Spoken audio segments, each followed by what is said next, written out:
Waalaikumsalam warahmatullahi wabarakatuh. Alhamdulillah Rabbil Alamin. Arsala rasulahu bil huda wa dinil haq lidhhirahu ala dini kullihi wa kafa billahi shahidan. Asyhadu la ilaha illallah wahdahu la syarika lah wa asyhadu anna Muhammadan abduhu wa rasuluhu la nabiyya wa la rasula ba'dah. Allahumma salli wa sallim wa barik ala hadzal nabiyil karim nabiyina Muhammadin wa ala alihi wa ashabihi wa man tabi'ahu bi ihsanin ila yaumiddin, amma ba'd. Subhanallah walhamdulillah wa la ilaha illallah wallahu akbar wa la hawla wa la quwwata illa billahil aliyyil azim. Allahumma anta rabbi la ilaha illa anta khalaqtani wa ana abduka wa ana ala ahdika wa wa'dika mastata'tu a'udzu bika min syarri ma sana'tu abu'u laka bi ni'matika alayya wa abu'u bi dzambi faghfir li fa innahu la yaghfiru dzunuba illa anta. Hadirin ibunda semua yang dirahmati oleh Allah Ta'ala, alhamdulillah, mari kita bersyukur kepada Allah Subhanahu wa Ta'ala. Pada kesempatan hari ini kita dalam kondisi sehat wal afiat. Kita diberikan berbagai macam karunia oleh Allah Ta'ala. Kalau kita ingin menghitung nikmat-nikmatnya, rasanya kita tidak mampu menghitung nikmatnya. Maka tugas kita adalah mensyukuri ya yang Allah Ta'ala berikan. Karena kalau kita mensyukuri, insya Allah ditambah kebaikan oleh Allah Subhanahu wa Ta'ala. La in syakartum la azidannakum wa la in kafartum inna azabi lasyadid. Salawat dan salam kita sampaikan kepada uswah hasanah kita, teladan kita yang mulia, Nabi Muhammad sallallahu alaihi wasallam. Mudah-mudahan salawat dan salam kita untuk beliau kelak pada yaumul akhir kita mendapatkan syafaatul uzma. Allahumma salli wa sallim ala nabiyyina Muhammad. Ibunda semua dirahmati oleh Allah Ta'ala. Gimana kabarnya ibu-ibu? Alhamdulillah. Sehat ibu-ibu? Ibu-ibu mah masih sehat ya Bu ya. Sakit aja dibilang sehat kalau ibu-ibu ya. Insyaallah mudah-mudahan ibunda semua sehat, barokah, panjang umur ya, dan selalu diberikan kebaikan oleh Allah Ta'ala.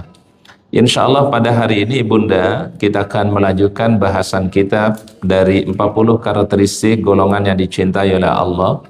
Ustadz pernah share materinya ibunda ya, ada PDF-nya, silakan dibuka pada halaman yang ke-45. Golongan yang ketiga adalah orang-orang yang berbuat kebaikan.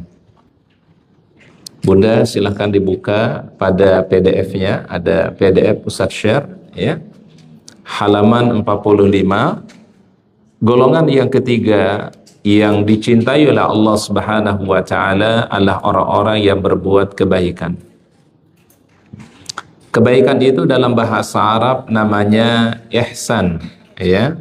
Apa namanya? Ihsan. Ihsan itu ada dua, ada ihsan yang tertuju kepada Allah Ta'ala, kebaikan yang berhubungan dengan Allah Ta'ala, tapi juga kebaikan yang berhubungan dengan sesama ya. Atau mungkin sering disebut ada yang hablum minallah, ada yang hablum minan nas. Udah bisa dibuka nggak Bunda? Sudah, mungkin masih loading kali ya Boy. Baik. Ya kita tunggu dulu sebentar deh. Silakan dibuka halamannya berapa? Halaman 45, golongan yang ketiga ya, orang-orang yang berbuat kebaikan. Ya. Terlalu kecil tulisannya ya Bun ya. Oh, Masya Allah, faktor U ya. Baik.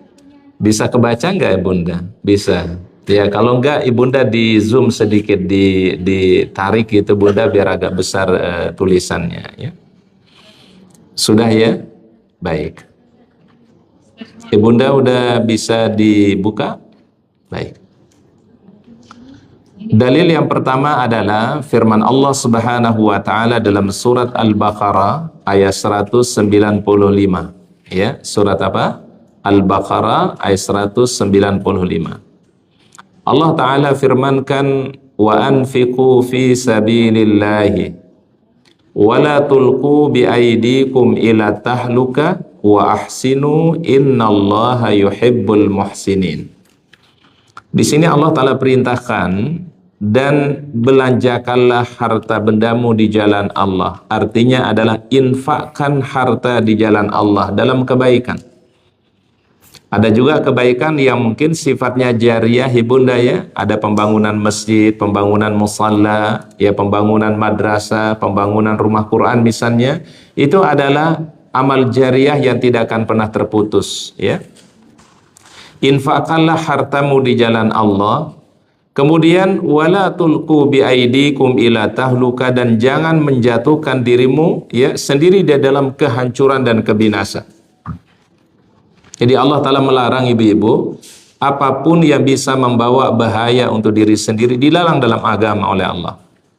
Walaupun orang berpikir begini, badan ini punya saya, fisik ini punya saya, tetapi fisik ternyata jangan dirusak, jangan dibawa kepada kebinasan, dilarang oleh Allah Subhanahu wa Ta'ala.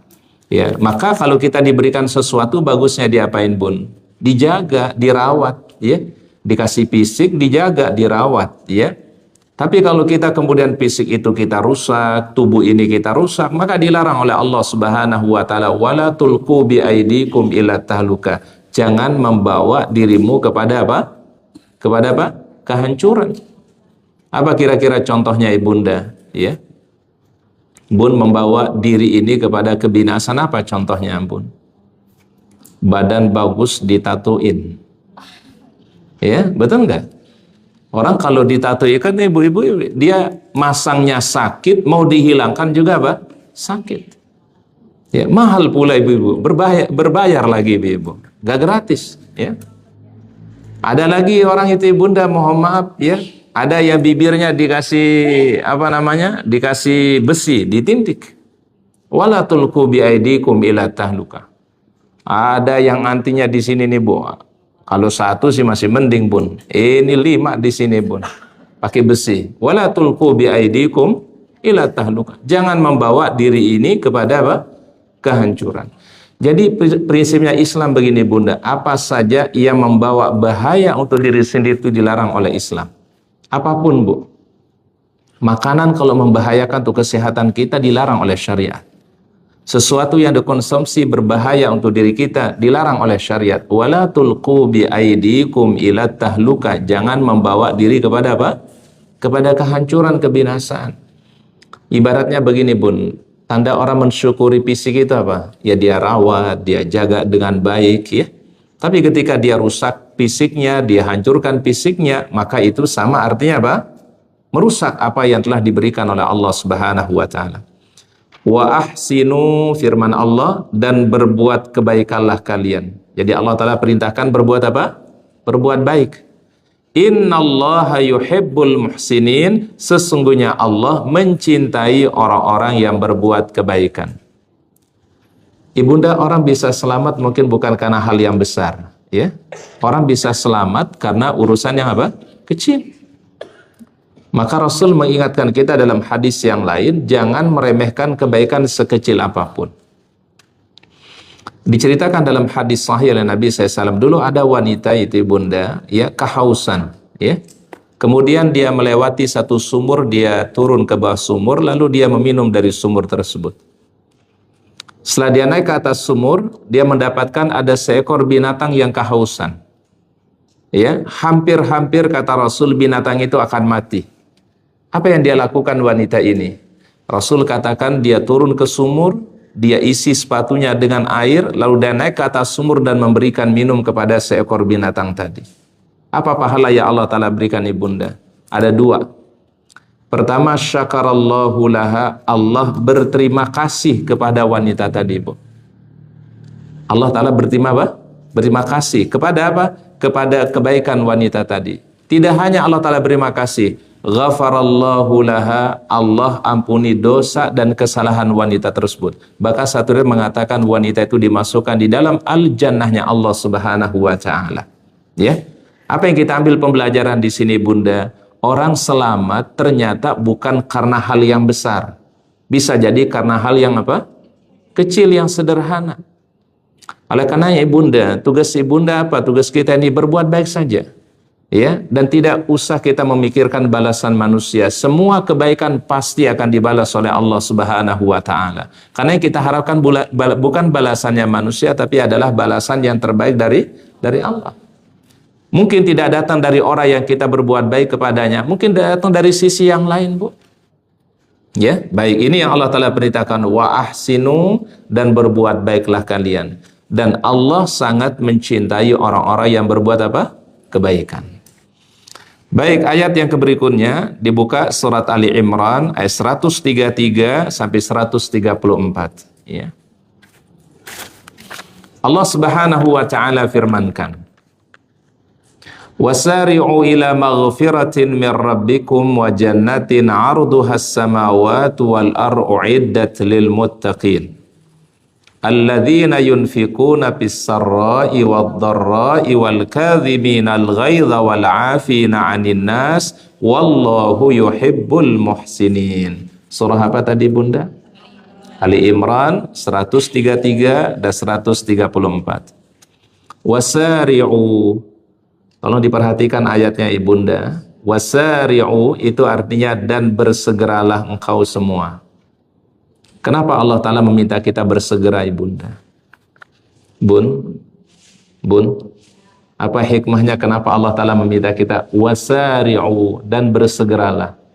Apa kira-kira hikmahnya, Bun?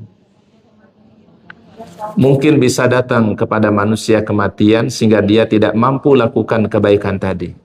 Baik, apalagi yang kedua hikmah Ibunda. Kenapa Allah Ta'ala mengatakan wasari'u dan bersegeralah, Ibunda?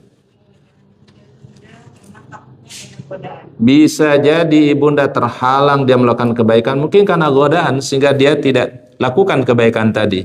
Mungkin bisa jadi karena lupa, lalai, dan seterusnya. Maka Allah Ta'ala perintahkan wasari'u.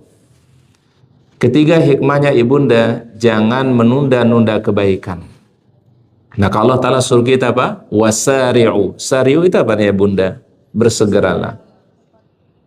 Untuk apa kita bersegera, Ibunda, atau kepada apa kita bersegera? Ila maghfiratin min rabbikum, untuk mendapatkan ampunan Allah. Berarti yang kita kejar, yang kita utamakan bagaimana mendapatkan ampunan Allah. Ibunda salat itulah mendatangkan ampunan Allah. Kita baca Quran itu mendatangkan ampunan Allah. Kita berzikir, zikir itu mendatangkan apa? Ampunan Allah. Wasari'u ila maghfiratin, dan bersegeralah untuk mendapatkan ampunan Allah. Makanya yang paling diperbanyak oleh Nabi apa, Bun? Istighfar. Rabbighfirli wa tub alayya innaka antat tawwabur rahim. Ini kalimatnya, Bunda, bagus saya dibaca setelah salat duha. Rabbighfirli wa tub alayya innaka antat tawwabur rahim. Ya Allah, berikanlah ampunan kepadaku, berikan rahmat kepadaku, Engkau yang Maha menerima taubat dan Maha kasih sayang. Beliau baca sebanyak 100 kali, Bunda, kalimat ini setelah salat duha. Rabbighfirli wa tub alayya innaka antat tawwabur rahim. Selama ini persepsi kita, Bunda, kalau salat duha itu salat untuk dapat apa, Bu? Rezeki. Kalau sudah dapat rezeki, Bun, salat duha, salat untuk mendapatkan rezeki. Kalau udah dapat rezekinya, Bu, lupa salat duhanya, ditinggalkan salat duhanya, Bunda, ya. Berarti selama ini persepsi orang itu apa? Seakan-akan duha itu adalah hanya untuk mendapatkan apa? Rezeki. Padahal duha itu banyak hikmahnya, Bun. Baik, Ibunda, kita punya di dalam tubuh kita ini ada sekitar 300 ruas, ya, Bunda, ya. Ada 300 ruas kurang lebih, Bunda, ya. Dan itu setiap hari harus dikeluarkan sedekahnya. Setiap hari begitu terbit matahari, Bunda, jumlah ruas tubuh kita ini harus dikeluarkan sedekahnya. Kalau orang tidak mampu, kata Nabi SAW, kerjakan sholat duha 2 rakaat. Itulah yang menjadi pengganti sedekah setiap harinya, Ibunda. Itu hikmahnya duha, Ibunda. Jadi selain pembuka pintu rezeki, duha yang kedua adalah sebagai pengganti kewajiban apa? Sedekah. Dan yang ketiga, Ibunda, hikmahnya duha adalah momentum kita memohon ampunan kepada Allah Subhanahu wa taala. Duha itu minimalnya berapa rakaat, Bu? Minimal 2. Maksimalnya? Berapa rakaat maksimalnya, Bu? Bun, ada berapa riwayat dari Nabi Shallallahu Alaihi Wasallam? Para ulama memahami riwayat yang pertama maksimalnya salat duha 8 rakaat. Ini riwayat yang pertama, Bun, ya. Riwayat yang kedua mengatakan 12 rakaat. Ya, jadi silakan yang mau mengatakan maksimalnya 8 rakaat boleh, atau yang 12 rakaat juga boleh. Tapi yang sering dilakukan Nabi SAW arba rakaat. Berapa arba rakaat? 4 rakaat. Ibunda boleh kerjakan 2 rakaat, 2 rakaat, 2 rakaat salam, 2 rakaat salam, atau 4 sekaligus tanpa tahiyat awal. Jadi setiap salat sunnah yang lebih dari 2 rakaat itu dikerjakannya boleh 4 sekaligus tapi tanpa tahiyat awal. Jadi hanya tahiyat akhir saja. Sama kayak orang salat tarawih. Salat tarawih kan boleh 2 rakaat ya Bunda ya. Tapi boleh nggak salat tarawih 4 rakaat sekaligus? Boleh. Cuma tidak ada tahiyat apa? Awalnya. Paham Bunda? Atau misalnya Ibunda qabliyah zuhur. Qabliyah zuhur itu Ibunda boleh 4 rakaat kan? Cara mengerjakannya gimana Ustaz? Boleh 2 rakaat, 2 rakaat. Boleh 4 rakaat sekaligus tapi tanpa tahiyat awal. Ya Bunda ya, silakan sesuai kemampuan kita. Kalau mau lakukan 2 rakaat boleh, atau 4 sekaligus juga boleh, tapi tanpa tahiyat awal. Berarti hanya tahiyatnya di mana? Akhir saja. Ya. Kenapa Bun? Sama dengan tahajud. Misalnya Ibunda mau tahajud, boleh nggak tahajud Ustaz 2 salam? Boleh. Atau tahajud mungkin 4 sekaligus, tapi tanpa tahiyat awal. Hanya tahiyat di akhir saja. Itu riwayat dari Abdullah bin Umar Ibunda. Maka sholat malamnya Nabi itu 4-4-3. 4 rakaat, witir 3 rakaat. Berarti jadi berapa? 11. Atau 2, kemudian witir 3 rakaat. Ibunda pilih yang mana, Bun? Ya, boleh kita pilih yang 2 rakaat, atau 4 sekaligus juga boleh. Tapi kalau kerjakan 4 sekaligus, tadi tanpa tahiyat apa? Awal, ya. Baik. Wasari'u ila maghfiratin min rabbikum, dan bersegeralah untuk mendapatkan ampunan Allah. Berarti yang kita kejar itu pertama apa? Ampunan Allah Subhanahu wa taala. Perbanyak kalimat istighfar. Wa jannatin, dan bersegeralah untuk mengejar surganya Allah. Berarti yang kita kejar yang kedua apa? Surganya Allah Subhanahu wa taala. Berarti orang beramal soleh niatnya untuk mendapatkan surga boleh? Boleh. Ini dalilnya Ibunda. Kenapa Ibunda sering membaca misalnya doa sapu jagat ya? Doa minta sapu jagat itu doa minta apa sebenarnya Ibunda? Surga kan? Coba Ibunda apa doa sapu jagatnya? Rabbana atina fid dunya hasanah wa fil akhirati hasanah wa qina adzabannar. Ibunda tahu nggak apa arti wafil akhirati hasanah? Kalau harfiahnya apa Bunda? Berikanlah kebaikan di akhirat.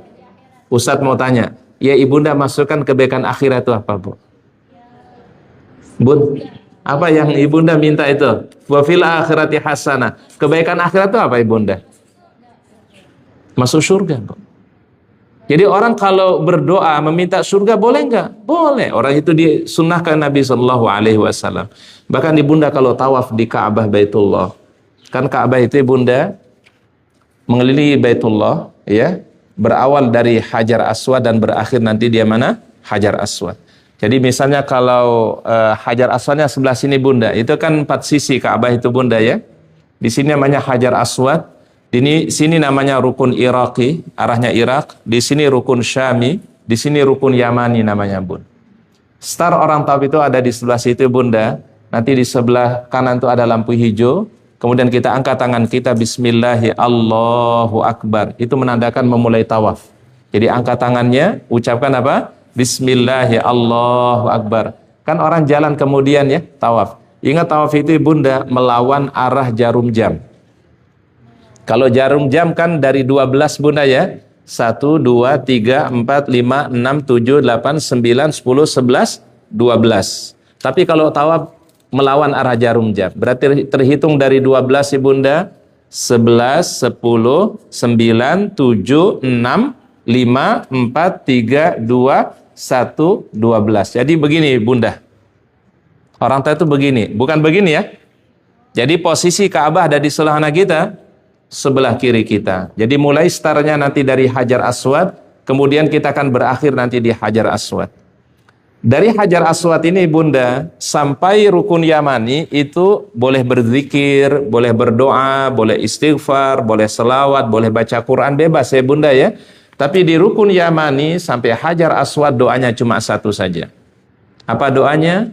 Rabbana atina fid dunya hasanah wa fil akhirati hasanah wa qina adzabannar. Begitu sudah sampai di ujung Hajar Aswad tadi, sejarah Hajar Aswad, angkat tangan lagi, Bismillah, Allahu Akbar. Jalan lagi untuk putaran yang kedua. Sampai di Rukun Yamani, bacanya doa tadi lagi. Rabbana atina fid dunya hasanah wa fil akhirati hasanah wa qina adzabannar. Sampai berapa kali diulangi? 7 kali. Ritual inilah yang disebut dengan tawaf. Berarti tawaf itu apa Bunda? Mengelilingi Ka'bah, dimulai dari Hajar Aswad dan berakhir di Hajar Aswad.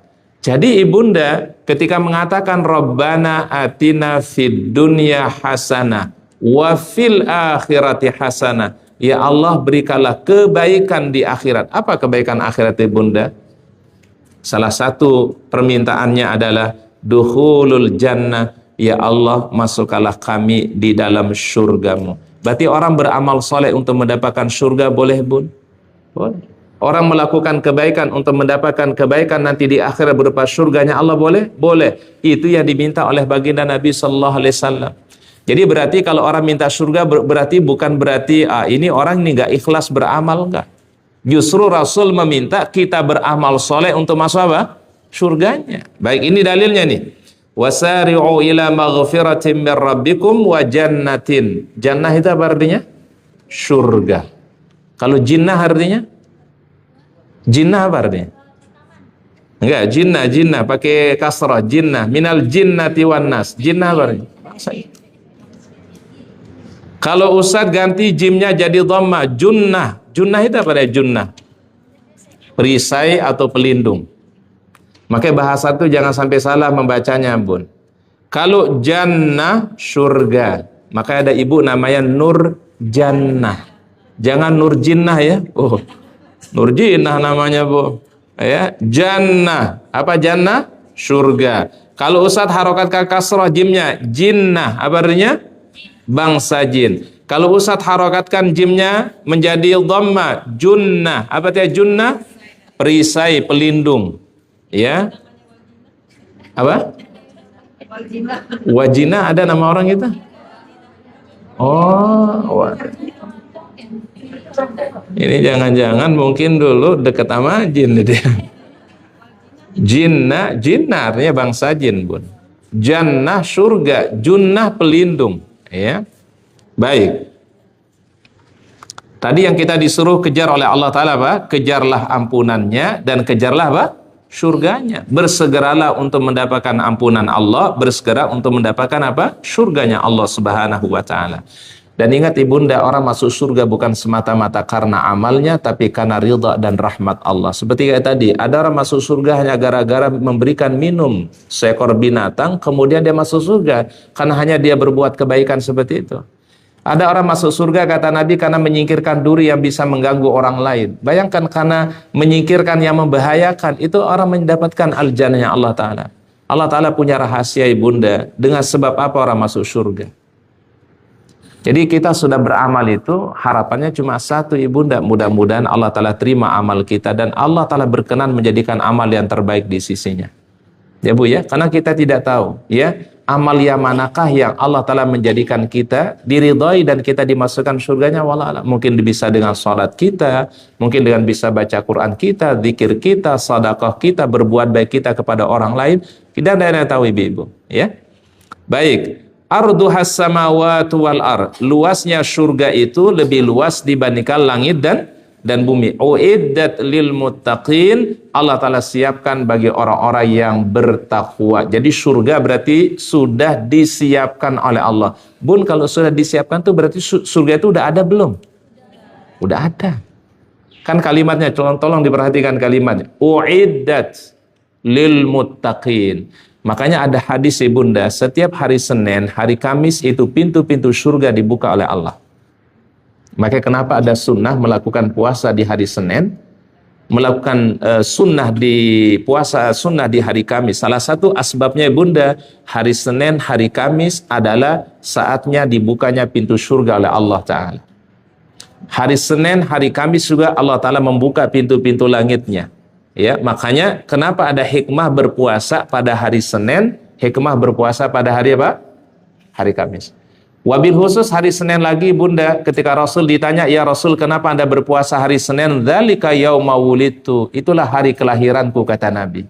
Sebagai rasa syukur beliau kepada Allah, maka beliau melakukan kebaikan pada hari kelahiran beliau. Para ulama memahaminya Ibunda, ketika datang hari kelahiran kita, kita boleh melakukan kebaikan-kebaikan sebagai rasa syukur kita kepada Allah Ta'ala. Bisa dengan salat, bisa dengan melakukan kebaikan, puasa dan seterusnya, sebagai rasa syukur kepada Allah Subhanahu wa Ta'ala. Dzalika yauma wulidtu, kata Nabi. Itulah hari aku dilahirkan, itu hari apa? Hari Senin. Maka beliau lakukan puasa hari apa? Hari Senin. Jadi alasan puasa Senin Kamis itu banyak saya Bunda. Tadi yang pertama hari Senin, hari Kamis, hari dibukanya apa? Pintu surga. Hari Senin, hari Kamis, hari dibukanya apa? Pintu-pintu langit oleh Allah. Kebaikan diangkat oleh Allah Ta'ala. Wabil khusus hari Senin, kata Nabi, hari itu aku dilahirkan, maka sebagai rasa syukur dengan hari kelahiranku, aku lakukan kebaikan berupa berpuasa. Maka para ulama memahaminya Ibunda, kalau hari kelahiran kita itu boleh diisi dengan amal-amal soleh. Bisa sedekah, bisa berbuat baik, bisa berzikir, bisa baca Quran dan seterusnya sebagai rasa syukur kepada Allah Subhanahu wa Ta'ala. Dzalika yauma wulidtu. Nah, karena fitrahnya manusia Bunda, pasti hari kelahiran itu membawa apa? Kebahagiaan. Itu sudah fitrah itu Bunda. Ya, makanya kita doakan mudah-mudahan umur kita barokah, usia kita barokah. Kira-kira Ibunda kalau umur bertambah kira-kira semakin lama di dunia enggak? Enggak. Sebenarnya bertambah umur bukan semakin lama di dunia kan? Tapi semakin apa? Semakin berkurang jatah kita di dunia ini Bunda. Tapi minimal Ibunda kita berharap mudah-mudahan umurnya barokah. Jangan minta umur yang panjang Bu ya. Bun, kalau umur yang panjang mau usia 200 tahun Bu? Bun kan sering bilang umurnya panjang. Ustaz mau tanya, Bunda kira-kira kalau dikasih umur 150 mau Bu? Bun 150 mau? Nggak mau. 200 Bun mau? Bun 300 Bun? Bun? Umi mau? Bun? Kasih 400 tahun mau nggak Bu? Bu, Umi? Kenapa nggak mau ibu-ibu? Bu, kenapa nggak mau? Coba yang di tengah ini Bun, sana Bun. Mau 200 tahun Bu? 200 tahun umurnya mau nggak? Enggak. Umi, mau 200 tahun Umi? Enggak. Bu, berarti yang kita minta itu apa sebenarnya Bunda? Berkah berarti, bukan panjang. Ya. 200 tetapi mohon maaf untuk ukuran kita 200 nggak produktif Bu. Standar umur kalau produktif, lihat umurnya Nabi Sallallahu Alaihi Wasallam Bun. Usia Nabi berapa Bu? 63 beliau wafat. Satu riwayat mengatakan 64. Itu umur yang produktif. Di atas itu kurang produktif. Apalagi usia 80, 90 sudah lemah Bu. Makanya Rasul kan berdoa apa doanya beliau? Coba nanti dicari dalam riwayat hadis sahih Imam Bukhari, Imam Muslim. Salah satu udah beliau apa? Allahumma inni a'udzubika an uradda ila adzalil umur. Ya Allah, aku berlindung kepadamu mencapai usia yang aku lemah sekali, kata Nabi SAW. Berarti Rasul nggak berharap kalau beliau itu adalah memiliki usia yang sudah sampai apa? Lemah. Usia lemah itu usia berapa kira-kira? 80, 90 itu udah nggak produktif. Ya Bu ya, betul nggak Bu? Berarti Bunda yang kita minta bukan banyaknya umur, bukan panjangnya umur, tapi keberkahan yang Allah berikan pada umur itu. Bisa jadi mungkin umurnya 60, 70, tetapi berkah Bu. Tapi kalau sampai 100 tahun, 200 tahun, kayaknya tidak produktif umur itu Bu. Karena rata-rata umur umat Nabi berapa tadi? 60 sampai 70. Itu rata-rata umur umat Nabi Shallallahu Alaihi Wasallam. Maka yang kita harapkan itulah keberkahan umur, bukan panjang umur. Ya, ntar kalau panjang umur dikasih 200 tahun ibunda. Berarti doanya, ya Allah, berikanlah kami umur yang barokah, umur yang Engkau berkahi. Kita isi umur itu dengan amal-amal soleh kita. Baik. Tolong ditulis ibunda, ada 3 ciri orang-orang yang bertakwa. Ada 3 ciri orang-orang yang bertakwa. Pertama, ibunda, orang-orang yang berinfak di waktu lapang dan di waktu sempit. Berinfak di waktu lapang ataupun di waktu sempit. Ini yang pertama ciri orang bertakwa, yang berinfak di jalan Allah, baik di waktu lapang, di waktu sempit. Di waktu dia berikan keluasan rezeki ataupun diberikan kesempitan rezeki, dia tetap untuk berbagi, Bu. Berarti ibunda, berbagi itu bukan hanya peluangnya orang kaya, siapapun ya itu berpeluang untuk mendapatkan kebaikan itu, Bu. Ya, makanya Al-Qur'an mengatakan ciri orang bertakwa itulah orang yang berbagi baik di waktu lapang ataupun di waktu apa? Waktu sempit. Bahkan ibunda kalau masak sesuatu, kata Nabi, tolong diperbanyak kuahnya, Bu. Betul, Bu? Kalau ibunda masak sop iga, diperbanyak apanya, Bun? Diperbanyak apanya, Bun? Bun, coba diperhatikan hadisnya. Barang siapa yang atau kata Nabi, apabila engkau memasak sesuatu, kata Nabi, yang berkuah ya, maka perbanyak apanya?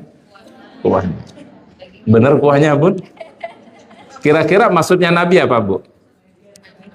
Bu, ini dalam ilmu mantiq namanya, Bunda. Terkadang Rasul menyebutkan sebagian, tetapi maknanya adalah keseluruhannya. Paham, Bunda?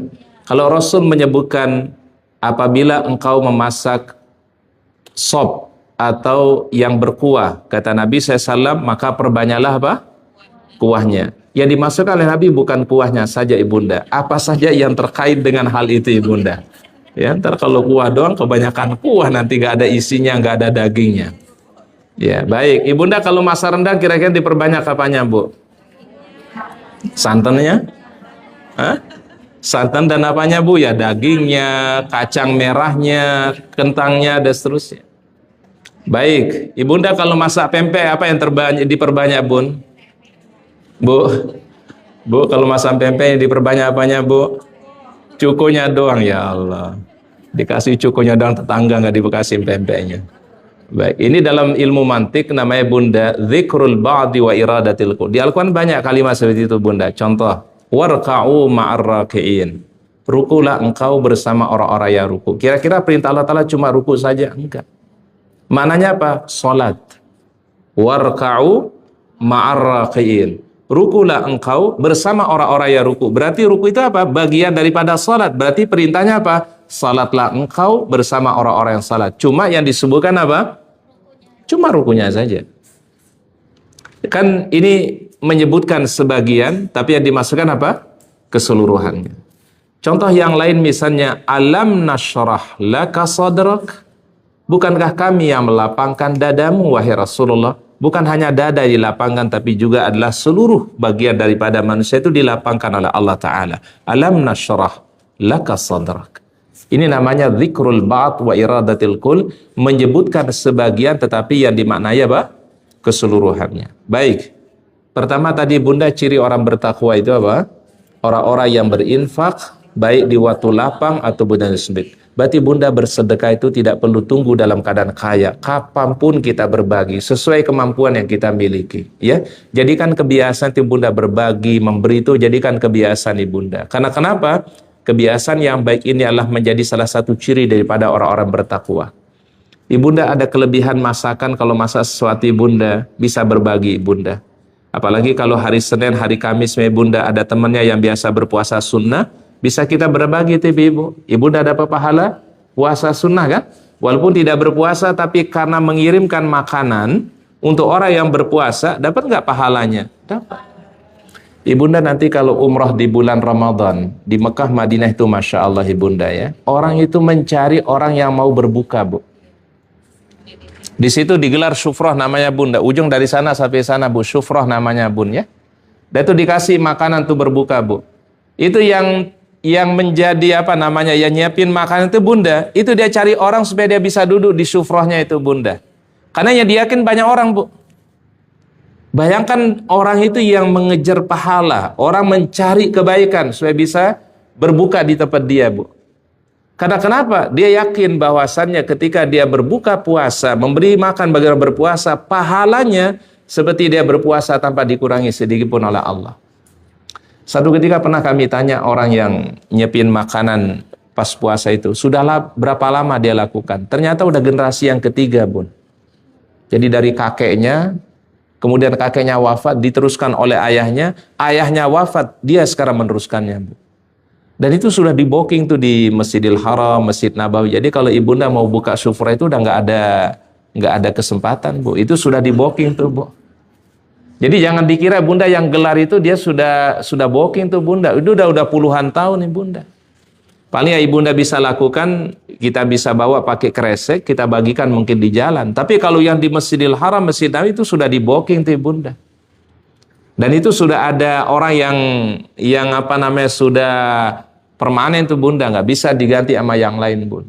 Sudah puluhan tahun, 20 tahun nih, Bu. Dari kakeknya, dari ayahnya, sampai dia kedua yang ketiga sekarang, Bu. Bayangkan, Ibu ya. Mungkin kebaikan itu bisa saja sebagai bunda banyak cara untuk mendapatkan apa? Kebaikan. Kita nggak berpuasa, ibunda, berbagi bagi orang berpuasa, pahalanya sampai. Baik, yang kedua, ibunda. Ciri orang bertakwa yang kedua firman Allah, wal kadhiminal ghaidha, orang yang menahan amarahnya, menahan emosinya. Ingat, emosi itu datang dari syaitan. Maka mesti kita untuk apa namanya menahan emosi itu. Dan emosi selalu akan berakhir dengan penyesalan, Bu. Makanya kata Nabi sallallahu alaihi wasallam ketika orang emosi itu baca istighfar. Baca a'udzubillahi minasyaitonir rajim. Apalagi mohon maaf ibu-ibu sudah ngomelin anak-anak, ujung-ujungnya apa, Bu? Nyesal. Betul, Bu ya? Ibu-ibu terkadang susah membedakan antara ngomel sama nasehatin, Bu. Bun, Ustaz tanya ibunda. Ibunda selama ini nasehatin atau ngomelin, Bu? Ustaz tanya sekali lagi, Bun. Ibu-ibu selama ini nasehatin atau ngomelin anak, Bu? Hah? Beda tipis ya, Bu ya. Bu, tahu cirinya orang ngomelin itu, bunda, tidak ada wakafnya, Bu. Kalau udah ngomong, Bu, ibu-ibu nih, Masya Allah, kalau udah nasihatin anak itu, bunda, nggak ada wakafnya, Bu. Ya, bahkan anak udah iya aja masih aja di apa namanya, Bun, masih dinasehati, Bu. Itu bukan nasihat namanya, bunda, kata para wanita, namanya ngomelin anak namanya. Nasihati bunda qalil, sedikit tetapi mengena, Bun. Makanya kan para ulama mengajarkan ada timing yang pas untuk memberikan nasihat, ada waktu yang pas untuk memberikan apa masukan kepada anak. Waktu yang paling terbaik kata para ulama ketika anak itu sudah dalam kondisi kenyang, Bu. Apalagi anak laki-laki, bunda kalau mau dinasihati kasih makan dulu, Bu. Ya, bunda ya, paham, bunda ya. Kalau anak perempuan gak ada masalah, bunda. Tapi kalau anak laki-laki ajak makan, ibu-ibu. Petunjuk dari Rasulullah SAW, kalau beliau memberikan nasihat kepada anak laki-laki dikasih makan dulu sama Nabi SAW. Ya, karena anak laki-laki beda sama anak perempuan, Bu. Anak laki-laki kalau dia mungkin perlu ibunda luruskan, ada yang diingatkan, ajak makan, datang ke rumah makan mana gitu, aja ngobrol, ajak makan. Nanti setelah makan baru dinasehatin, Bun. Atau sembari waktu dalam keadaan makan tuh kita ajak ngobrol, Bu. Jauh lebih cepat itu ibunda mengena bagi anak laki-laki, ya. Kalau ibunda ngomel, ya insya Allah, Bu. Insya Allah, Bu. Didengar, Bun. Tapi nggak efektif, ibunda. Nggak efektif. Yang kedua, ibunda, yang bagus memberikan nasihat kata para ulama ketika sedang di kendaraan. Makanya Rasulullah SAW kalau memberikan nasihat kepada para sahabat ketika di atas kendaraan. Pernah dengar nggak kisah Abdullah bin Abbas di nasihat Nabi SAW? Dalam kondisi apa? Sedang berkendaraan, Bu. Karena orang cenderung di kendaraan itu ibunda sudah siap, dia punya hati, siap dia punya pikiran untuk menerima satu pesan dari orang tuanya, Bu. Ya, bunda ya. Dan jangan menasehati anak ketika dia lagi capek-capeknya, Bun. Baru pulang sekolah, tasnya berat, Bun. Ibunda langsung nasehatin, nggak akan efektif, ibunda. Ya bunda ya, betul nggak bun? Biarin aja tenang dulu bun, biarin dia makan dulu, minum dulu bu. Tapi kan terkadang ibu-ibu nggak sabaran terkadang bu ya, betul nggak bu? Apalagi ibu-ibu mesti ngomong berapa kata itu, berapa ribu kata itu setiap hari itu bunda. 20.000 ya bu ya? Hari ini ada berapa bu? Udah berapa ribu ini bu? Ya. Paham ya bunda ya? Nah sehingga nasihat itu kata para ulama, nasihatnya sedikit aja bunda tapi mengena. Nasihatnya sedikit tapi timingnya yang pas ya. Baik, karena anak laki-laki itu suka komplain kepada ibu-ibunya begitu katanya ya. Baik. Yang kedua apa tadi bun? Wal kadhiminal ghaidh, dan orang yang menahan apa? Amarah. Orang yang kuat kata Nabi bukan orang yang pandai bergulat, tapi orang yang kuat yang mampu menahan emosinya. Makanya terapinya kata Nabi SAW perbanyak a'udzubillahi minasyaitonirrajim ya. Kemudian yang kedua, kalau nggak bisa juga lah ambil air wudhu, karena wudhu itulah bisa meredamkan emosi seseorang. Kalau dia posisi berdiri kata Nabi duduk. Kalau posisi duduk tidak bisa juga suruh berbaring ibunda. Ya, berbaring masih marah juga ibunda ya. Ya, suruh istirahat aja ibunda. Ya. Baik, kemudian yang ketiga wal afina 'anin nas, ciri orang bertakwa yang ketiga orang yang memaafkan. Mungkin ada orang yang punya khilaf, kesalahan, memaafkan. Ini memang berat ibunda, tetapi di balik itu adalah memiliki pahala yang besar. Wal afina 'anin nas. Memaafkan. Karena memaafkan itu ibunda akan menjadikan kita lebih lapang ibunda. Jangan menaruh dendam dalam hati ibunda, tapi maafkan. Karena dendam itu akan selalu membawa apa bu? Keburukan. Ya. Dan orang kalau memaafkan itu ibunda, dia sudah tidak lagi apa ibunda, tidak lagi ada rasa dendam ibunda. Ya. Ustadz kalau masih ingat-ingat bagaimana? Nggak ada masalah itu bunda. Pernah dengar gak kisah sahabat yang mulia? Dulu ada namanya Al-Wahsy. Wahsy itu ibunda, seorang yang pernah menombak pamannya Nabi SAW, Hamzah radhiyallahu an. Kemudian kan Hamzah itu dibelah dadanya oleh Hindun. Dan diambil jantungnya dan dimakan oleh Hindun. Setelah Wahsy masuk Islam ibunda, itu Rasul ingat terus kejadian yang pernah membunuh pamannya bun. Beliau nggak dendam sama Wahsy karena udah masuk Islam ibunda, tapi beliau masih ingat, oh ini dulu yang pernah membunuh paman saya.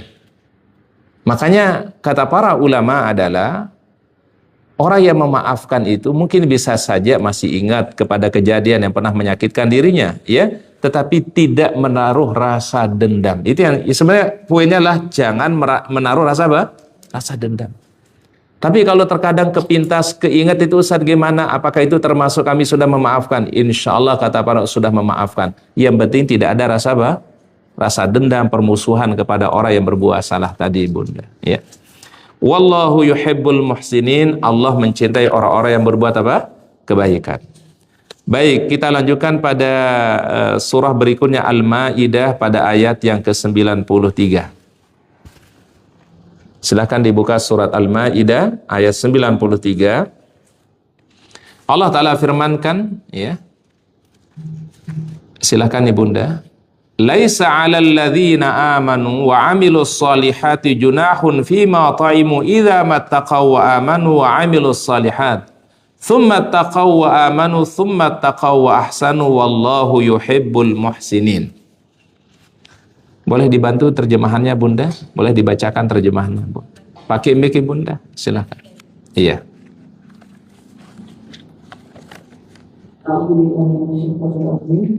Tidak ada dosa bagi orang-orang yang beriman dan mengerjakan amalan yang soleh karena makanan yang telah mereka makan dahulu. Apabila mereka bertakwa serta beriman dan mengerjakan amalan-amalan yang saleh, kemudian mereka tetap bertakwa dan beriman, kemudian mereka tetap juga bertakwa dan berbuat kebajikan, dan Allah menyukai orang-orang yang berbuat kebajikan. Tolong diperhatikan ibunda, ada orang-orang yang dulu di masa jahiliyah memakan sesuatu yang haram sebelum masuk Islam ibunda. Bisa terjadi bun? Waktu Muhammad dalam keadaan kafirnya dulu, dalam keadaan musyriknya dulu, dia makan sesuatu yang haram. Dia memakan bangkai, memakan sesuatu yang haram misalnya, atau memakan Muhammad, mungkin kalau sekarang mungkin B2, dulu sebelum masuk Islam. Tapi kemudian dia diberikan hidayah, dia beriman kepada Allah, kemudian dia beramal soleh, kemudian dia bertakwa kepada Allah, kemudian ia berbuat kebaikan, Allah mencintai orang-orang yang berbuat kebaikan. Apa maknanya ibunda? Allah Ta'ala tidak pernah melihat masa lalu seorang hamba. Ya Bu ya, di masa lalu memang dia berbuat salah. Di masa lalu waktu dia kafir mungkin dia berbuat kesalahan. Tapi begitu masuk Islam, Allah Ta'ala maafkan segala dosa-dosa di masa lalunya. Seorang yang berbuat kesalahan di masa lalunya, kalau dia bertaubat kepada Allah, beristighfar kepada Allah, Allah Ta'ala tidak peduli lagi dosa dan kesalahan yang dia miliki pada masa lalunya. Walaupun dosanya seperti ya sesuatu yang memenuhi bumi ini. Walaupun dosanya sampai kepada puncak langit, kalau dia bertaubat, beristighfar kepada Allah, dia beriman kepada Allah, Allah Ta'ala akan hapus dosa-dosanya di masa lalu. At-taibu minadz-dzambi kaman la dzambalahu. Yang bertaubat dari kesalahannya seakan-akan, kata Nabi, tidak memiliki dosa satupun. Ini maha ampunannya Allah, maha rahmatnya Allah Ta'ala ya. Karena kenapa? Allah Ta'ala tidak pernah melihat masa lalu hamba-hambanya. Allah Ta'ala lihat yang sekarang dan yang akan datang. Ya. Tentu adalah ini menjadi pembelajaran kepada kita. Manusia tidak ada yang luput dari satu kesalahan. Manusia memang ditakdirkan oleh Allah berbuat salah. Kullu bani Adam khata'un. Seluruh bani Adam itu pasti dan berpotensi berbuat apa? Salah. Betul Bu? Tapi sebaik-baik orang yang berbuat salah itu gimana? At-tawwabun, yang bertaubat, yang memperbaiki diri ya, dan tidak melihat pada masa-masa lalunya Bu. Jadi Allah Ta'ala mencintai orang-orang yang memperbaiki diri, bertaubat ibunda. Ya. Dan Allah Ta'ala tidak pernah lihat lagi. Masa lalu kita nggak dilihat sama Allah Bu. Ya. Karena yang Allah Ta'ala lihat apa? Yang sekarang yang kita jalankan ini yang dilihat oleh Allah Subhanahu Wa Ta'ala. Ada nggak sahabat yang masa lalunya kurang baik Bu? Ada nggak sahabat yang memiliki masa lalu yang kurang baik? Ada Bu. Siapa namanya ibunda? Bun? Umar. Umar itu Bunda Muhammad pernah membunuh anak perempuannya. Sampai dikubur hidup-hidup anak perempuannya. Umar itu pernah dia memukuli saudara perempuannya gara-gara beriman kepada Allah Ta'ala dan Rasulnya. Dan Umar itu selalu mencaci maki Rasulullah SAW sebelum masuk Islam. Tapi didoain terus sama Nabi, ya Allah, kuatkanlah Islam ini dengan masuknya Umar bin Khattab. Apa yang terjadi Bunda? Begitu masuk Islam, berbalik 180 derajat. Dia menjadi orang yang paling membela Rasulullah SAW, menjadi orang yang paling cinta kepada Nabi SAW. Bahkan tidak boleh ada orang yang berani untuk menyakiti Nabi SAW kalau ada Umar bin Khattab. Bayangkan hidayah itu bisa menjadikan orang berbalik. Berbalik berapa derajat Bu? 180 derajat. Berarti artinya apa Bunda? Allah Ta'ala maha sayang kepada hamba-hambanya. Sehingga ibunda kalau kita lihat ada orang mungkin belum baik, jangan mudah divonis Bun. Mungkin suatu saat dia dapat ampunan Allah, suatu saat mungkin bisa dapat hidayah Allah Ta'ala. Kan tidak ada yang tahu ibu-ibu. Betul gak Bunda? Kita yang berbuat baik ini harus hati-hati juga ibunda. Ya? Oh yang berbuat baik juga harus hati-hati. Karena kenapa? Tidak ada jaminan. Bisa jadi mohon maaf, kalau kita tidak istiqamah dalam kebaikan, kita tidak muraqabah dalam kebaikan, itu bisa jadi orang itu keluar dari agama Allah Bu. Bisa nggak orang yang tadinya beriman bagus ibu-ibu, kemudian murtad dari agama Allah? Bisa. Ya Bu ya. Tidak jarang sekarang tuh Bunda, alumni pesantren, hafal Quran, hafal hadis, paham sirah nabawiyah. Tapi kok bisa murtad Ustaz? Ya. Kan terkadang nggak logik gitu Bu. Dia tahu, ya, ada ilmunya, dia tahu Al-Qur'annya, tahu hadisnya, tapi kok bisa menyimpang? Ya. Ini kembali lagi kepada hidayah Allah Subhanahu wa Ta'ala. Jadi siapapun tuh orang itu nggak ada yang memiliki rasa aman, Bu. Yang berbuat baik belum tentu di ujungnya menjadi baik. Ya Bu ya. Yang sekarang buruk ibunda belum tentu di akhirnya buruk, bisa jadi sebaliknya dia menjadi kebaikan di sisi Allah Subhanahu wa Ta'ala. Makanya ibunda kenapa rahasia kita baca surat Al-Fatihah itu ibunda, ada yang kita minta di situ Bunda. 17 kali kita minta. Ihdinas siratal mustaqim. Ya Allah, bimbing kami meniti jalan yang lurus ini, siratal mustaqim ini. Berapa kali kita minta Bun? 17 kali. Artinya apa Bunda? Tidak ada jaminan bagi seseorang bagaimana akhir hidupnya, gak ada yang tahu Bu.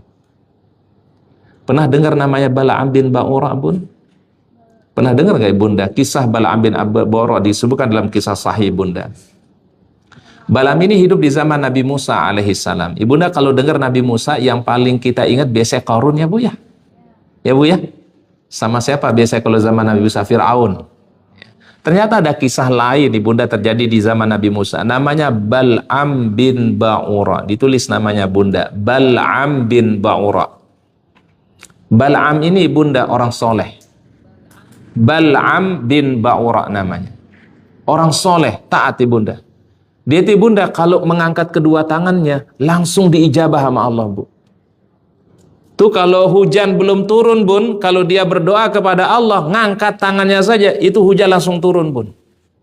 Berarti doanya sangat apa Bun? Bun doanya sangat apa? Mustajab. Satu ketika Ibunda, Balaam ini hidup di satu kaum Ibunda di zamannya Nabi Musa alaihissalam. Kata kaumnya begini, wahai Balaam, tolong doakan yang buruk untuk Nabi Musa alaihissalam. Diminta oleh kaumnya supaya mendoakan yang buruk untuk Nabi Musa alaihissalam. Kata Balaam apa? Saya tidak mungkin untuk mendoakan buruk untuk Nabi Musa. Dia seorang utusan Allah, dia kekasih Allah Ta'ala. Gimana saya akan mendoakan buruk untuk dia? Pertama ditolak dulu Bun.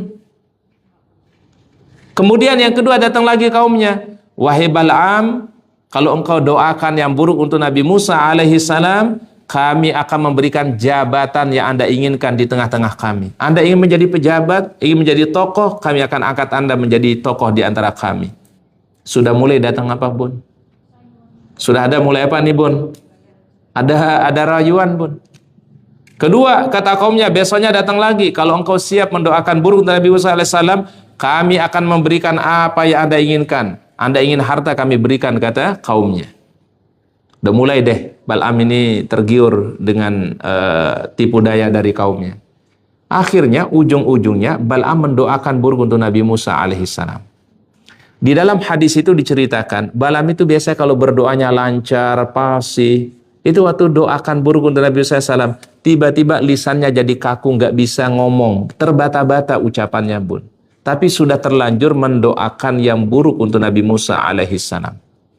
Apa yang terjadi kata Nabi SAW, tidak lama selang kemudian dia mendoakan buruk untuk Nabi Musa alaihissalam, Bal'am murtad dari Islam dan wafat dalam keadaan su'ul khatimah. Bayangkan nih Bu, orang yang soleh seperti Bal'am, orang yang baik luar biasa seperti Bal'am, tidak ada jaminan pada penghujungnya adalah dalam keadaan su'ul khatimah.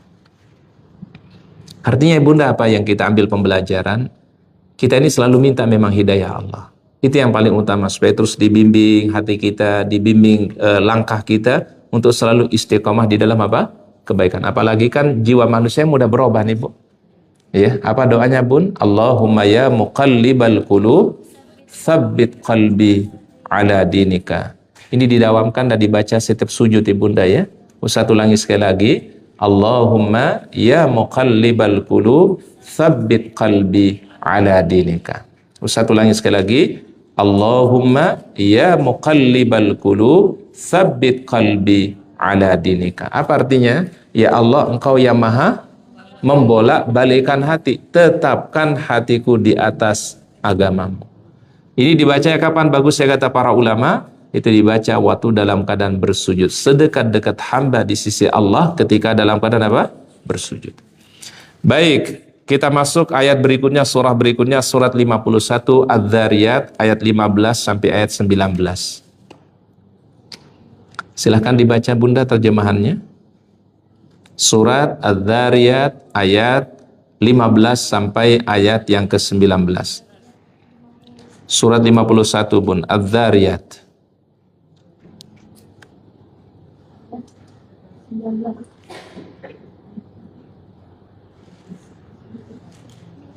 Silahkan dibaca terjemahannya Bun. Surat 51 Bun. Atau yang sudah ketemu boleh Bun.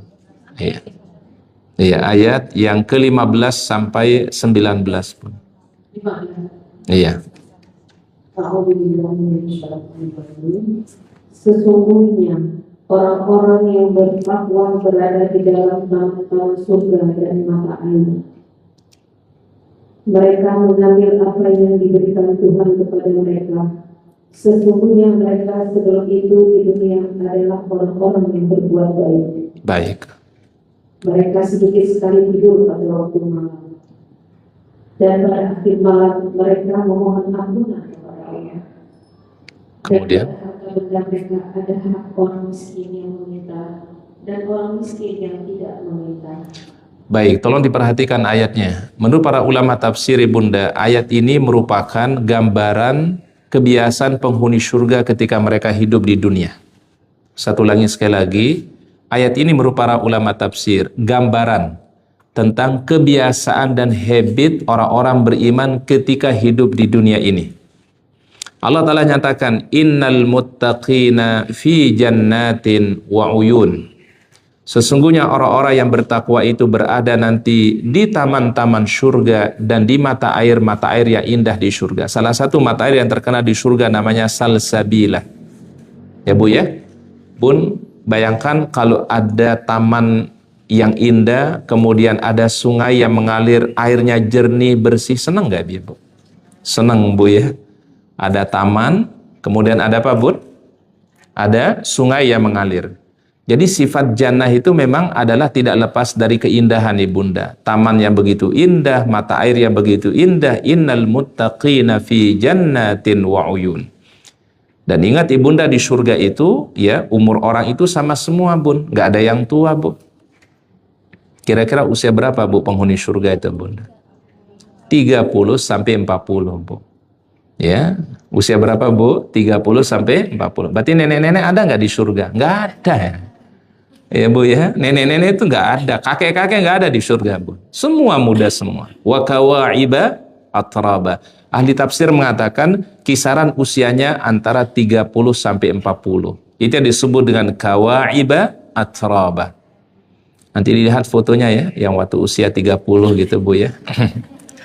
Aduh kayak gitu deh nanti penghuni surga ya Bu ya. Bun cek nanti foto di rumah ya, yang usia berapa Bu? Yang masih usia waktu 30 tahun ya. Ya Bu ya. Ini pulang talim nih amanah dari Ustadz lah Ibunda ya. Nanti coba buka foto yang usia masih berapa Bu? 30 ya. Innal muttaqina fi jannatin wa uyun. Penghuni-penghuni surga, orang-orang bertakwa itu mereka berada di taman-taman surga wa uyun. Uyun itu adalah jamak daripada ainun, mata air. Jamaknya uyun. Ainun juga bisa artinya mata Bun. Tapi kalau di sini ainun artinya apa? Mata air. Jamaknya uyunun, mata air di surga. Ya mungkin kalau di kita lah kayak di Jawa Tengah itu kayak apa namanya, apa sih namanya itu, umbul itu apa umbul mata air kan, sumber mata air, bahasa Arabnya uyun ya. Ayun itu penyejuk mata artinya, sama ayun sama uyun sama Bun ya. Baik, ayun itu mata artinya, penyejuk pandangan ya, mata maksudnya. Akhidhina ma atahum rabbuhum, mereka mengambil apa saja yang diberikan kepada mereka oleh Rabb mereka. Apa makanan penghuni surga? Ada buah-buahan ya, ada daging yang enak ya. Maka di sana nanti yang grill terus ibu-ibu ya. Makanan penghuni surga kan buah-buahan dan daging ibu-ibu. Betul nggak Bu? Dan ingat Ibunda, ternyata pola makannya penghuni surga itu adalah dia makan buah dulu baru makan yang lainnya Bu. Jangan dibalik ibu-ibu ya. Buah terkadang sukanya di belakang Bu. Betul nggak Bun? Orang bilang apa Bun kalau makan buah di ujung makan itu apa namanya? Apa? Cuci mulut. Kalau dimakan di depan apa namanya Bu? Bukan cuci mulut namanya Bun. Bun ternyata pola yang bagus menurut Al-Quran, makan buahnya di awal dulu Bu, baru makan yang lain. Dan coba Ibunda praktekkan ini Bunda. Itu hikmah dari Al-Quran Ibunda. Pola makannya penghuni surga diceritakan oleh Allah Subhanahu wa Ta'ala ya. Dulu kami di Saudi itu Bunda, ada seorang syekh memberikan nasihat kepada kami, kalau makan itu tolong makan buah dulu ya. Silahkan sesuai yang seleranya ya. Ada mungkin makan mangga dulu, atau mungkin pepaya, atau apa saja, silahkan yang, atau semangka dan sebagainya. Yang penting mulai makan itu adalah buah dulu Bu. Dan kalau bisa porsi buahnya lebih banyak Ibunda. Dan ini nanti yang memberikan dampak bagus untuk apa namanya, untuk proses pencernaan kita Ibunda. Ya, Ustaz udah amalkan dari 2006 pun. Ya, waktu kita kuliah di Saudi diingatin oleh seorang syekh, ya, kalau bisa makan buah dulu baru makan yang lain, ya. Makanya jangan makan buahnya di belakangan Ibunda, ya. Makanya Ustaz tuh kalau ada diundang di acara, misalnya acara, ya ada acara kayak walimah atau apa gitu, Bun. Ustaz cari buah dulu, Bu, bukan cari apa namanya, Bun? Cari sop iga atau buah dulu kita makan. Ya, Bu, ya. Dan Masya Allah Ibunda, nanti makan karbonya gak terlalu banyak jadi ya Bun, karena udah kenyang dengan makan buah, Bu. Dan terkadang porsinya buahnya lebih banyak ibu-ibu, ya. Dan ini insya Allah lebih sehat Ibunda. Coba dipraktekkan Ibunda. Al-Quran gak mungkin Bunda mencontohkan kecuali pasti ada apa, Bu? Ustaz mau tanya Bunda, kalau kita makan buah belakangan, kira-kira porsi buahnya bisa lebih banyak? Gak bisa, Bu. Paling mungkin paling 2, 3 paling, Bun. Betul ya, namanya cuci mulut, Bu. Kalau udah kecuci udah deh, ya.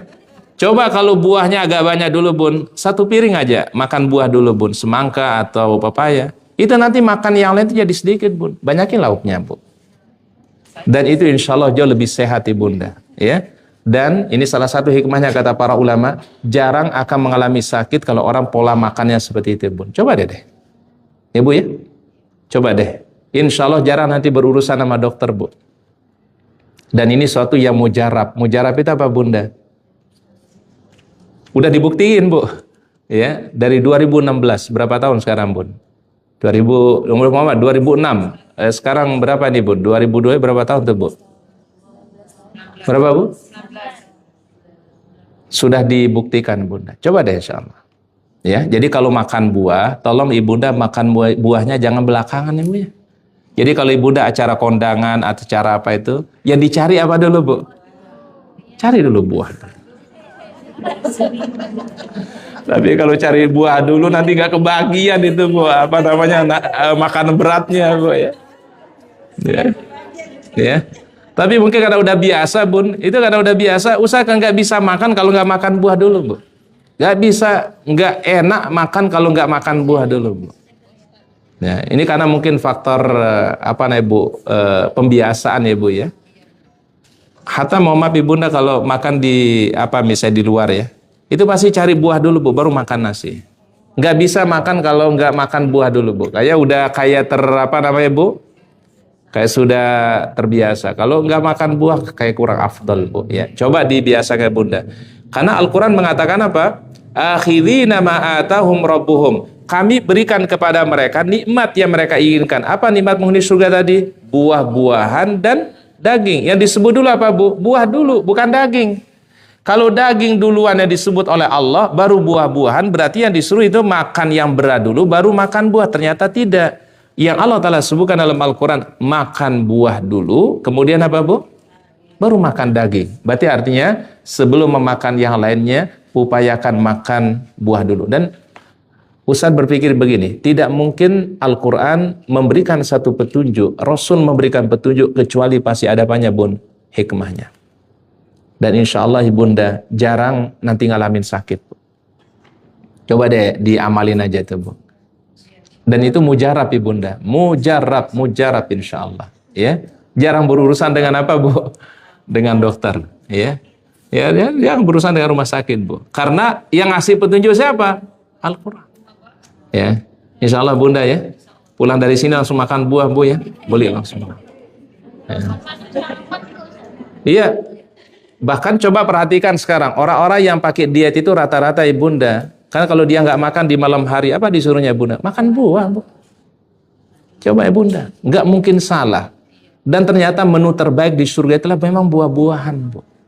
Makanya ada lagi dalam hadis yang itu dikatakan, Ibunda, Allah Ta'ala berkahi setiap rumah yang ada buah kurma, kata Nabi. Apalagi buah kurma kalau bisa ada di rumah itu, Bunda. Jangan nunggu Ramadan dulu, Bunda. Kita biasa ada kurma kalau Ramadan. Kalau nggak Ramadan, nggak ada kurma. Betul nggak, Bu? Betul nggak, Bun? Ustaz mau tanya, Bun, baru makan kurma itu kapan, Bu? Kalau Ramadan, puasa. Kalau di puasa? Tunggu aja yang pulang umroh ya. Insya Allah Senin depan usah berangkat, insya Allah. Nanti dibawain kurma sama coklat, insya Allah. Jadi Bunda, Kata Rasulullah SAW, Allah Ta'ala berkahi rumah yang di dalamnya ada buah kurma, Bu. Rasul nggak mungkin salah ibunda kalau memberikan petunjuk. Berarti bunda minimal buah yang harus ada di rumah itu bunda siapkan buah kurma. Kenapa kurma ibunda? Pertama, kurma ini buah yang bisa bertahan lama ibunda. Kalau ibunda simpan namanya anggur, simpan yang namanya semangka, simpan yang namanya pepaya, 2-3 hari udah nggak enak, Bu. Kurma itu ibunda bisa sampai 2 bulan, 3 bulan masih bisa bertahan, Bun. Dan kurma itu ibunda ada yang minuman bagus dari kurma itu bunda. Ibunda bisa rendam itu kurma malam hari. Besok paginya itu rendamannya itu diminum bunda. Namanya nabiz. Dan itu minuman yang sering diminum oleh Nabi SAW. Nanti sisa kurmanya itu bunda, rendaman kurma itu jangan dibuang ibunda. Kasih susu cair, buatin itu jadi jus kurma. Bu, sedap banget, Bu. Coba deh dicoba deh, Bu. Ya, Bu ya. Kasih gula aren sedikit ya, Bunda. Aduh, Masya Allah. Kepingin jus kurma jadinya, Bun. Ya coba, Bun. Tapi pilih kurmanya ibunda namanya sukari namanya, Bunda. Sukari yang manis itu, Bunda. Yang kayak dibilang kurma madu itu, Bunda. Sukari namanya. Cari aja, Bunda. Sukari namanya. Itu paling enak itu, Bunda. Jadi rendam itu malam hari, ikuti sunnah Nabi, rendam malam hari, besok paginya airnya diminum. Kan itu ada kurmanya itu bunda ya. Kurmanya yang dibuang ibunda, itu yang di blender, jadikan jus kurma pagi hari. Pakai susu cair pagi-pagi. Jangan pakai gula ibunda, itu udah manis banget ibunda. Karena kurma itu semakin direndam dia semakin manis ibunda. Ya, itu coba nanti dicoba ya bunda. Insya Allah lebih sehat lah. Berarti pulang dari sini nanti pertama beli buah, kemudian cari kurma ibunda. Ya.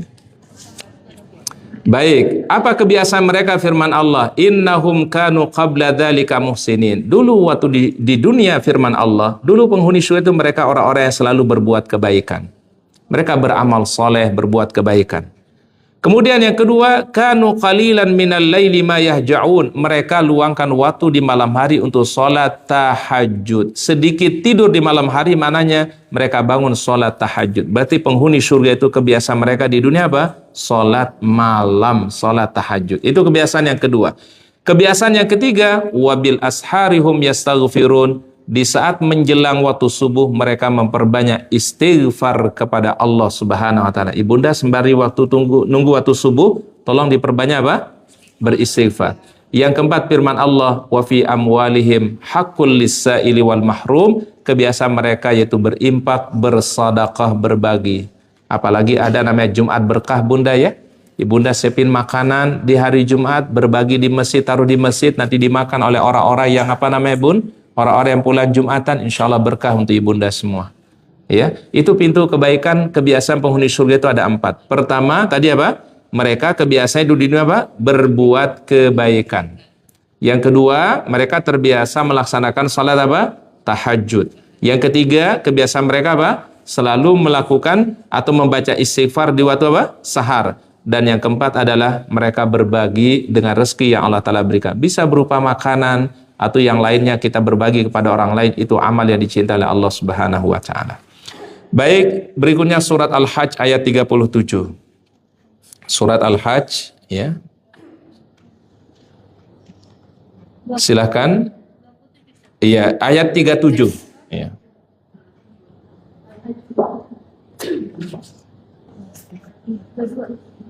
Surat 22 bunda ya, ayatnya 37. Ya, surat 22, surat Al-Hajj. Kalau Al-Hajj berarti banyak berbicara tentang apa? Haji ya, Al-Hajj. Ayatnya 37, Bun. Ya, silakan Bunda. Daging hewan kurban dan darahnya itu sekali-kali tidak akan dimakan kepada Allah. Tetapi sampai kepadanya adalah ketakwaan kamu. Demikian dia menunjukkannya untukmu agar kamu mengagungkan Allah atas petunjuk yang dia berikan kepadamu, dan sampaikanlah kebenaran kepada orang-orang yang berbuat baik. Baik, mohon diperhatikan ayatnya Bunda. Pelan-pelan kita pahami ayatnya. La yanalallaha luhumuha wala dima'uha. Tidak akan sampai kepada Allah Ta'ala daging kurban. Dan juga tidak sampai kepada Allah Ta'ala darah kurban. Jadi yang sampai kepada Allah bukan dagingnya, bukan darahnya, dan Allah Ta'ala nggak butuh itu semua.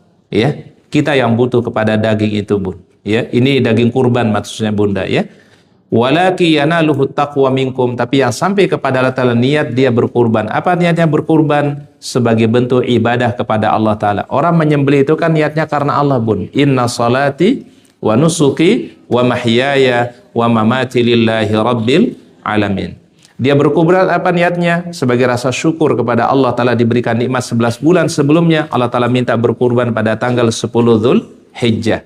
Maka sebagai rasa syukur nikmat Allah Ta'ala berikan, inna a'tainakal kautsar fasalli li rabbika wanhar inna syani'aka huwal abtar. Jadi yang sampai kepada Allah Ta'ala itu, Bunda, bukan darah kurbannya, bukan daging kurbannya, tapi yang sampai kepada Allah niat kurban kita. Apa niat kurbannya tadi? Pertama, ibadah kepada Allah. Apa niat kurbannya? Sebagai rasa syukur kepada Allah Ta'ala. Makanya kurban itu kan sebaik dari kita dan untuk kita, Bu. Orang yang berkurban boleh nggak dia mengambil daging kurbannya? Boleh, Bu. Paham, Bunda, ya? Ibunda berkurban, boleh nggak mengambil daging kurbannya? Boleh, Ibunda. Dan daging kurban itu, Bunda, boleh dikasih juga kepada bukan hanya yang fakir, yang orang yang mampu aja boleh dikasih, Bu. Makanya namanya daging kurban itu, Bunda, bukan hanya untuk fukara saja, ya. Kita bagi tetangga, makanya nyaris semua orang boleh dapat daging kurban siapapun dia, Bu. Ya, tidak dibeda-bedakan. Oleh karena itu, kamilah yang menundukkan hewan kurban itu, firman Allah, litukabbirullah, supaya kalian bertakbir kepada Allah. Makanya Ibunda, kalau orang Idul Adha itu takbirnya 4 hari, Bu. Betul, Bu? Tanggal 10, tanggal 11, tanggal 12, sampai tanggal 13 Dzul Hijjah. Jamaah haji kalau di Tanah Suci sedang melempar jamarat, melempar jumroh. Kita yang di sini melakukan ibadah kurban tanggal berapa? Tanggal 10, 11, 12, dan 13. Dan di hari-hari ini, Bunda, tidak boleh berpuasa. Haram hukumnya berpuasa. Disuruh untuk apa oleh Rasul? Disuruh makan, Bu. Disuruh apa, Bu? Nyate sama Nabi, Bu. Disuruh apa? Bikin sop kambing. Bikin apa? Bikin gulai, makan. 4 hari disuruh tuh, Bun. Ya, bahkan puasa haram hukumnya puasa, Bu.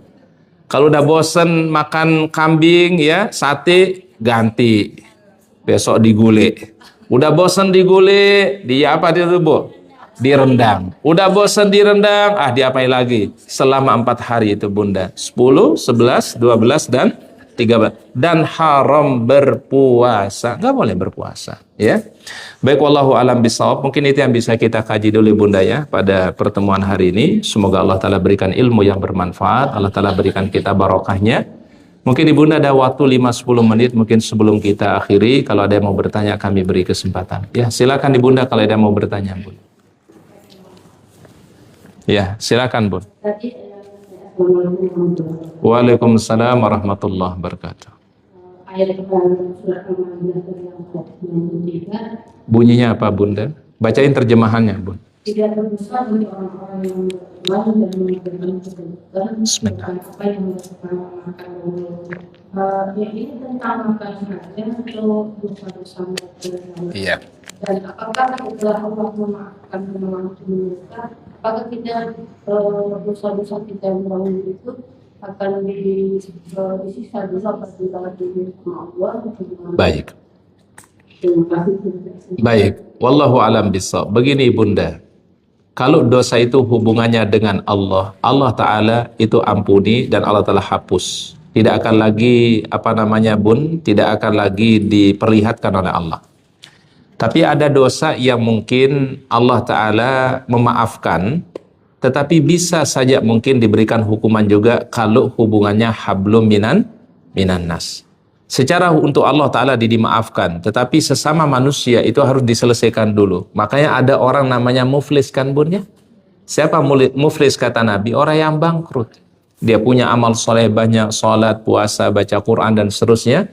Tapi di dunia dia merugikan orang, ngezalimi hak orang, ya. Termasuk kota haji itu zalim tuh, Bun. Ya. Kasihan kota haji itu, Bunda. Kita zalim kepada hak saudara-saudara kita, ya, Bunda. Ya. Yang jamaah haji yang masih berangkat tahun ini harus mundur lagi, Bun. Karena dikorupsi jatah hajinya, Bun. Zalim. Kezaliman ini Allah Ta'ala minta nanti keadilan di akhirat, Bunda.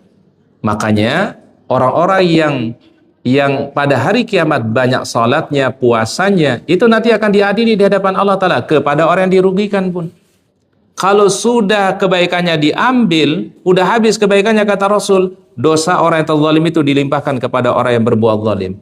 Makanya tidak ada yang paling berat, Ibunda, kecuali kezaliman kepada hak sesama, Ibunda. Kalau kita salah sama Allah gampang, Bun. Habis salat, Ibunda, istighfar 3 kali.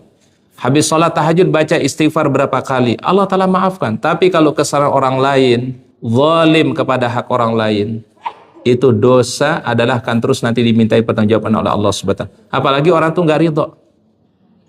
Nah, jadi kalau Ustadz pelajari sebagai Bunda, apa yang kita lihat fenomena saat sekarang ini karena zalim kepada haji reguler, Bu. Tahu, Bu? Tahu sebabnya? Cuma di Indonesia, Bunda, haji reguler nunggu sampai 30 tahun, Ibu. Coba, Bu. Negara lain tuh, Bunda, nggak ada yang kayak kita nunggu sampai 30 tahun tuh, Bu, nggak ada ya. Logikanya, Bunda, kalau pemerintah Saudi menambahkan kota 20.000, itu kan mestinya tidak ada lagi pengunduran kan? Mestinya dimajuin.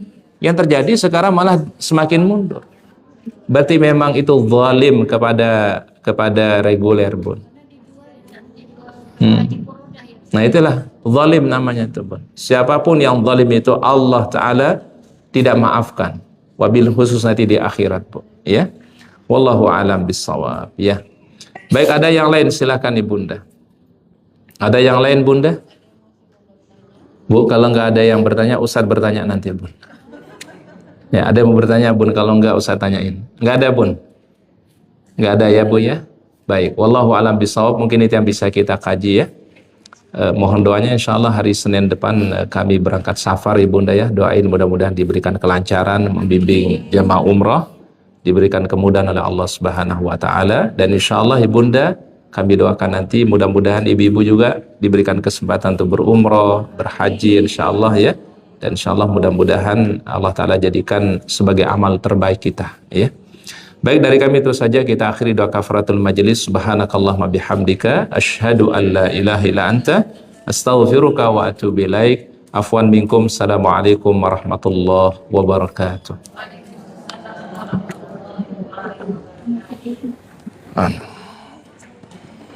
Amin.